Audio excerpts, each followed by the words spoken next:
That suggests something very, very worrying about the capacity of non-US NATO countries to operate at any degree of independence. You called the international withdrawal a total betrayal and a catastrophic failure. What should the UK government have done differently? The key point is that I believe very, very strongly that we had a position that could have been sustained in Afghanistan,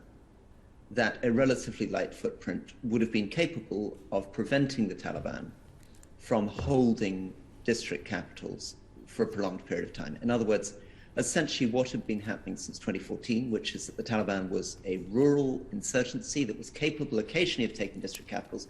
but then was driven out, was something that could have been maintained with relatively few international troops, and in particular with international air power. Would it have been possible, once the US had announced that it was going to go, for the other NATO countries to take up that slack? And I think the way in which that would have had to happen is with the US agreeing to continue to provide a lot of the enablers,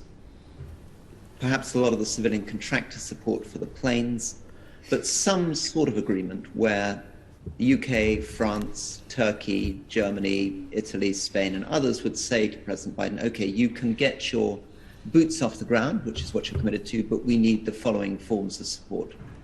If it really were entirely impossible to do that,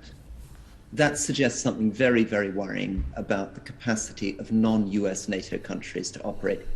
at any degree of independence. I mean, after all, the French seem to be able to operate with a certain degree of independence in Mali, and I would have thought that it should not have been beyond the wit of man to imagine keeping a few thousand coalition soldiers on the ground, particularly if you had an intelligent conversation with the US about the type of support and enablers they might have been able to provide.